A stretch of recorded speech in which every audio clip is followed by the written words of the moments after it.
bercanda.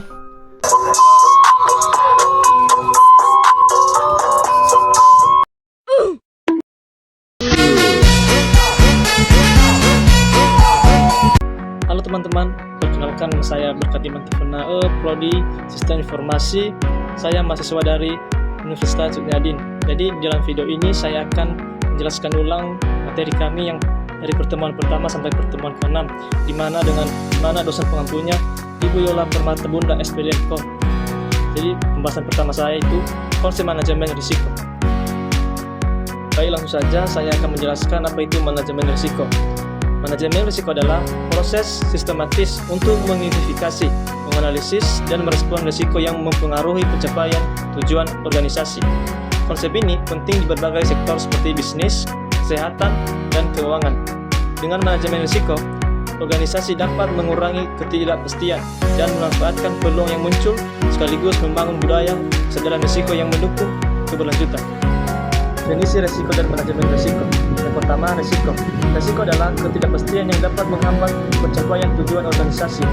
Risiko ini bisa berasal dari faktor internal maupun eksternal, seperti kegagalan teknologi, bencana alam, dan perubahan regulasi. Yang kedua yaitu manajemen risiko.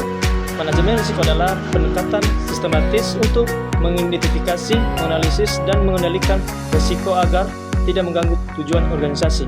Selain mencegah kerugian, manajemen risiko juga dapat mengoptimalkan peluang untuk perkembangan organisasi. Baik, saya akan menjelaskan prinsip dasar manajemen risiko. Manajemen risiko ini ada 4, yaitu 1. Identifikasi risiko, 2. Pengendalian risiko, 3. Penilaian risiko, 4. Pengetahuan risiko. Siklus manajemen risiko ini ada 5, yaitu 1. Identifikasi risiko, 2. Analisis risiko, 3. Evaluasi risiko, 4. Penanganan risiko, 5. Pemantauan dan tinjauan. Strategi penanganan risiko. Jadi di dalam penanganan risiko ini ada 4 poin, yaitu 1. Menghindari risiko, 2. Mengantisipasi risiko, 3. Mengurangi risiko, 4. Menerima risiko. Pernyataan risiko dan contoh nyata. 1. Definisi. Pernyataan risiko adalah deskripsi singkat tentang risiko, termasuk kemungkinan dan dampaknya yang membantu pengambilan keputusan dan prioritas pengelolaan risiko. Contoh risikonya adalah 1. Serangan siber dengan kemungkinan tinggi dan kerugian finansial hingga 25% penempatan. 2. Infeksi nosokomial dan di rumah sakit dengan kemungkinan sedang dan dampak reputasi. 3. Keterlambatan pengiriman bahan baku dengan kemungkinan tinggi dan kehilangan pendapatan 30%. Rencana penanggulangan risiko. Ada 3 poin, yaitu 1. Pencegahan, 2. Mitigasi, 3. Penanganan darurat. Contoh implementasi rencana penanggulangan risiko. Jadi contohnya adalah kasus kebakaran di pabrik, yaitu pemasangan alat pemadam otomatis sebagai pencegahan, pelatihan evaluasi sebagai mitigasi, dan prosedur tanggap darurat bila kebakaran terjadi. Manfaat manajemen risiko yang efektif. Yang pertama, meningkatkan kinerja, yaitu meminimalkan kerugian dan memaksimalkan peluang untuk pertumbuhan organisasi. Yang kedua, meningkatkan daya saing, yaitu memperkuat posisi organisasi di tengah tantangan dan ketidakpastian. Yang ketiga, mendukung keberlanjutan, yaitu membangun budaya kesadaran risiko yang adaptif terhadap perubahan lingkungan. Jadi kesimpulan dalam manajemen risiko ini adalah proses penting untuk mengidentifikasi, menilai, dan mengendalikan risiko agar tujuan organisasi tercapai dengan aman dan efektif. Prinsip dasar dan siklus manajemen risiko yang tepat, serta pernyataan dan rencana penanggulangan risiko, meningkatkan ketahanan dan keberlanjutan organisasi di tengah ketidakpastian. Sekarang kita masuk pada pembahasan kedua, yaitu tata kelola risiko teknologi informasi. Jadi artinya itu proses sistematis untuk mengidentifikasi, menganalisis, mengevaluasi, dan mengelola risiko yang terkait dengan penggunaan teknologi informasi dalam suatu organisasi. Tujuan dari tata kelola risiko teknologi informasi ada 4. Yang pertama, mengidentifikasi risiko, 2. Menganalisis risiko, 3. Mengevaluasi risiko, dan 4. Mengelola risiko. Pendahuluan. Yang pertama, peran teknologi informasi, yaitu yaitu sebagai fondasi bisnis di era digital. Yang kedua, tantangannya, risiko yang mengganggu stabilitas sistem informasi. Yang ketiga, solusi. Jadi solusinya itu perlunya tata kelola risiko teknologi informasi untuk mengidentifikasi, analisis, dan mitigasi. Risiko teknologi informasi. Yang pertama, definisi. Kemungkinan kerugian pada aset informasi atau keamanan, ketersediaan atau kendala. Kedua, contoh risiko. Pertama, gangguan sistem atau malware atau cyber. Yang kedua, kegagalan hardware atau software. Yang ketiga, human error. Keempat, kebocoran data sensitif. Penyebab risiko teknologi informasi. Satu, penyebab utama. Jadi dalam penyebab utama ini ada beberapa bagian, yaitu kurangnya kontrol keamanan. Kedua, SDM tidak terampil. Ketiga, infrastruktur teknologi informasi using. Keempat, perubahan teknologi cepat. Dan kelima, kebijakan tidak standar. Yang kedua, faktor penyebabnya itu faktor tambahan. Yang pertama, kelemahan sistem keamanan. Kedua, pemeliharaan sistem kurang. Yang ketiga, ketergantungan pihak ketiga. Kelemahan tata kelola teknologi informasi. Daftar kelemahan. Jadi di dalam daftar kelemahan ini ada beberapa bagian. Pertama, minim komitmen manajemen. Yang kedua, integrasi TI bisnis lemah. Yang ketiga, tidak ada kebijakan konsisten. Keempat, monitoring dan audit kurang. Dan yang kelima, pelatihan karyawan yang tidak memadai. Lingkungan peka risiko. Strategi pelatihan berkala untuk staf. Pertama, kesadaran kolektif. Yang kedua, tim manajemen risiko teknologi informasi.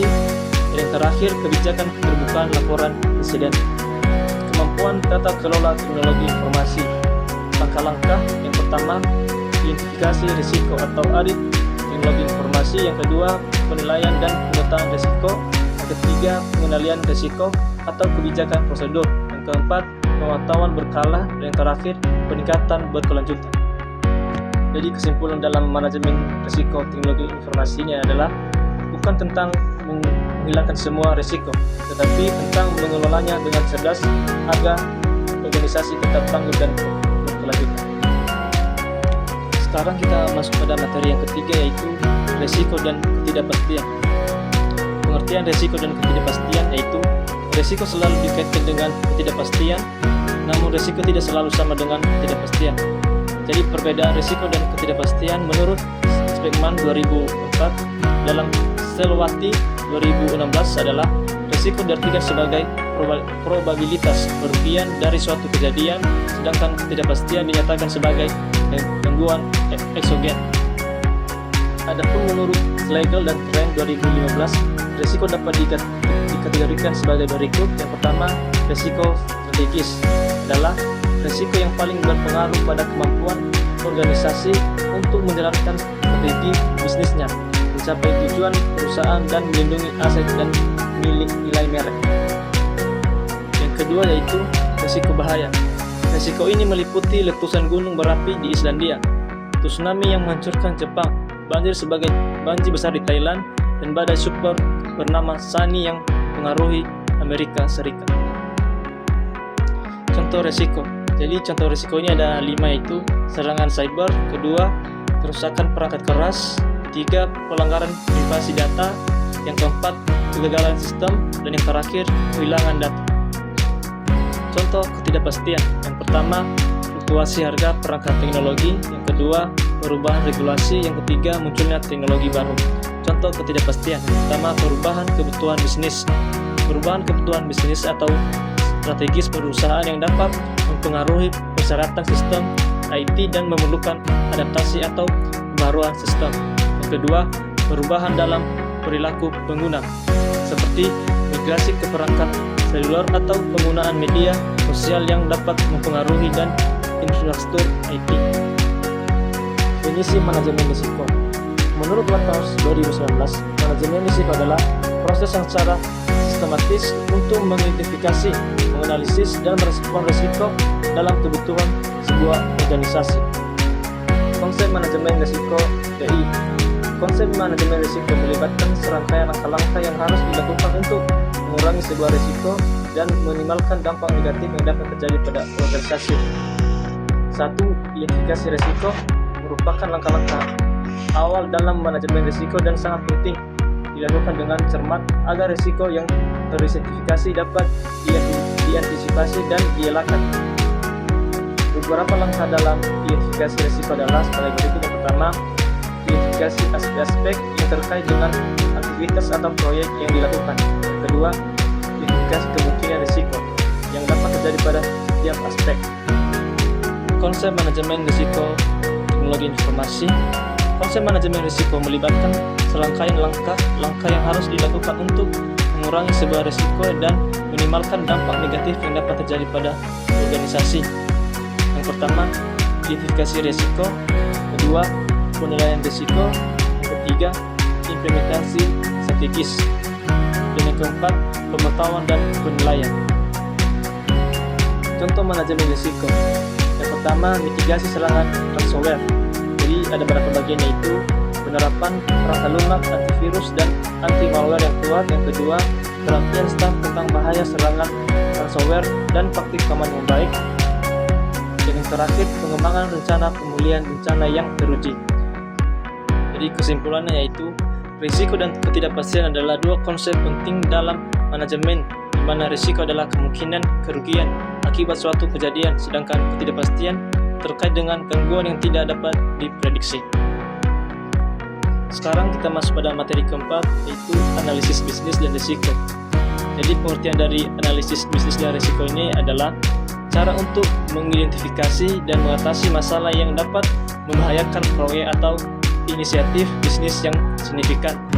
Meski demikian, konsep ini juga dapat diterapkan pada proyek-proyek non-bisnis seperti perencanaan, acara, atau bahkan pembelian rumah.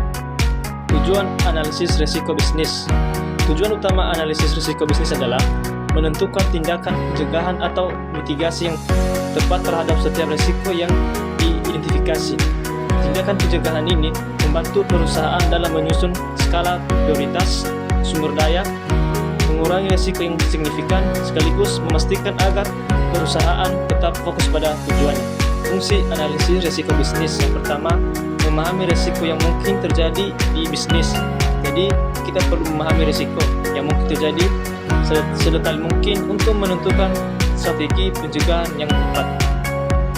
Yang kedua, mengambil keputusan atau solusi terbaik. Analisis risiko bisnis membantu perusahaan dalam mengambil keputusan atau menentukan tindakan pencegahan dan solusi terbaik terhadap risiko yang teridentifikasi. Contoh analisis risiko bisnis. Yang pertama, risiko kesehatan, merujuk pada kemungkinan terjadinya efek negatif terhadap kesehatan individu akibat berbagai faktor seperti lingkungan, perilaku, atau kondisi kerja. Yang kedua, risiko persaingan merujuk pada potensi kerugian atau dampak negatif yang dihadapi oleh suatu perusahaan akibat tindakan atau strategi yang diambil oleh pesaing di pasar. Ketiga, risiko pasokan bahan baku, potensi terjadinya gangguan atau ketidakpastian dalam penyediaan bahan baku yang diperlukan untuk proses produksi suatu perusahaan. Risiko ini dapat muncul dari berbagai faktor yang dapat mempengaruhi ketersediaan, kualitas, dan biaya bahan baku. Metode analisis risiko bisnis. Yang pertama, daftar risiko adalah alat penting dalam manajemen proyek. Ini merupakan bagian dari strategi manajemen risiko yang menunjukkan siapa yang bertanggung jawab atas risiko, bagaimana mengurangi risiko tersebut, dan sumber daya apa yang dibutuhkan. Yang kedua, analisis sensitivitas digunakan untuk mengukur bagaimana ketidakpastian dalam satu atau lebih variabel input dapat mempengaruhi variabel output. Ini membantu dalam membuat prediksi yang lebih akurat dan merupakan metode analisis risiko yang bersifat kuantitatif. Yang ketiga, evaluasi SWOT adalah singkatan dari struktur What If Technique. Ini adalah jenis analisis risiko yang digunakan untuk mengidentifikasi risiko yang terkait dengan perubahan dalam rencana proyek. Jadi kesimpulannya itu adalah mengidentifikasi kebutuhan bisnis, masalah yang ada dalam peluang yang dapat dimanfaatkan. Ini melibatkan pemahaman terhadap proses bisnis, struktur organisasi, pasar, pelanggan, dan pemangku kepentingan lainnya. Analisis bisnis dan risiko tidak hanya membantu perusahaan dalam mengambil keputusan yang lebih baik, tetapi juga meningkatkan daya saing dan memastikan keberlanjutan bisnis di tengah dinamika pasar yang terus berubah. Sekarang kita masuk pada materi kelima, yaitu System Development Life Cycle atau disingkat SDLC. Latar belakang dalam era digital yang terus berkembang, pusat kebutuhan akan sistem informasi yang andal dan efisien semakin meningkat. Organisasi dari berbagai sektor bergantung pada sistem informasi untuk menunjang operasional, pengambilan keputusan, dan pelayanan kepada pengguna. System Development Life Cycle merupakan suatu kerangka kerja yang digunakan untuk mengelola proses pengembangan sistem informasi mulai dari tahap perencanaan hingga pemeliharaan. Pengertian SDLC atau siklus hidup pengembangan sistem adalah suatu pendekatan sistematis untuk membangun perangkat lunak. Ini mencakup serangkaian tahap yang dirancang untuk memandu tim pengembang melalui proses pembuatan, perubahan, dan pemeliharaan sistem informasi. Tujuannya adalah menghasilkan perangkat lunak berkualitas tinggi yang sesuai dengan kebutuhan pelanggan atau tujuan proyek. Komunikasi sistem SDLC menyediakan platform untuk komunikasi yang efektif antara anggota tim, pemegang, dan pemangku kepentingan. Kedua, pembagian peran dan tanggung jawab. Setiap tahap dalam SDLC memiliki peran dan tanggung jawab yang jelas. Ketiga, gambaran input dan output yang jelas. SDLC memberikan gambaran yang jelas tentang apa yang diharapkan sebagai input dan output dari setiap tahap. Tahapan dalam SDLC. Yang pertama, perencanaan sistem atau sistem planning. Tahap ini menekankan pada studi kelayakan pengembangan sistem. Yang kedua, analisis sistem, yaitu sistem analisis. Pada tahap sistem dianalisis untuk memahami bagaimana nantinya akan berjalan. Studi literatur, brainstorming, tim pengembang, dan analisis kebutuhan sistem dilakukan di sini. Yang ketiga, perencanaan sistem atau sistem desain. Tahap ini menghasilkan desain sistem termasuk prototipe dan dokumen yang merinci komponen yang diperlukan. 4. Implementasi sistem atau sistem implementation. Tahap implementasi melibatkan pembuatan database, aplikasi, dan pengujian. Yang kelima, pemeliharaan sistem atau sistem maintenance. Pemeliharaan sistem dilakukan untuk bahwa sistem tetap beroperasi secara benar dan dapat beradaptasi dengan perubahan kebutuhan. Model pengembangan SDLC. Pertama, waterfall model. Model ini melibatkan penyelesaian satu tahap sebelum melangkah ke tahap berikutnya. Jadi ini gambar waterfall modelnya. Kedua, prototype model. Metode prototype melibatkan pembuatan prototype perangkat lunak yang disajikan kepada pelanggan untuk mendapatkan masukan. Jadi ini gambar prototype modelnya. Yang ketiga, model Rapid Application Development. RAD menekankan pengembangan cepat dengan menggunakan pendekatan konstruksi berbasis komponen. Jadi ini gambar dari RAD-nya. Yang keempat, model Agile. Model Agile merupakan pendekatan pengembangan jangka pendek yang memerlukan adaptasi cepat terhadap perubahan. Jadi ini gambar model dari Agile-nya. Yang kelima, model Spiral. Model Spiral menggabungkan elemen-elemen dari model prototype dengan pendekatan yang berulang. Jadi ini gambar dari model spiralnya. Jadi kesimpulan dari materi ini adalah System Development Life Cycle atau dalam bahasa Indonesia disebut siklus hidup pengembangan sistem adalah siklus yang digunakan dalam pembuatan atau pengembangan sistem informasi yang bertujuan untuk menyelesaikan masalah secara efektif. Mari kita masuk pada materi terakhir, yaitu keamanan sistem.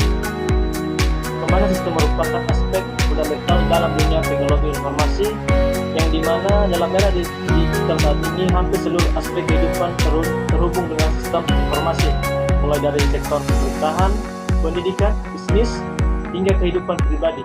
Oleh karena itu, menjaga keamanan sistem menjadi sangat penting untuk menjamin kerahasiaan, integritas, dan ketersediaan informasi. Prinsip keamanan sistem. Prinsip keamanan sistem adalah langkah-langkah dan mekanisme yang digunakan untuk melindungi sistem informasi dari akses tidak sah, gangguan, atau modifikasi yang tidak diinginkan. Prinsip keamanan sistem terdiri dari 1. Kerahasiaan, 2. Integritas, 3. Ketersediaan, 4. Autentikasi, 5. Otorisasi, dan yang terakhir non-repudiasi. Ancaman-ancaman keamanan sistem. Ancaman keamanan sistem adalah segala bentuk potensi bahaya yang dapat merusak, mencuri, atau mengganggu integritas dari operasi sistem informasi. Ancaman ini bisa datang dari dalam maupun luar organisasi. Jenis-jenis ancaman keamanan sistem. Pertama, malware. Kedua, serangan phishing. 3, serangan denial of service. 4, serangan man in the middle. 3, SQL injection. 6, insider threat. Hubungan keamanan sistem dan manajemen risiko.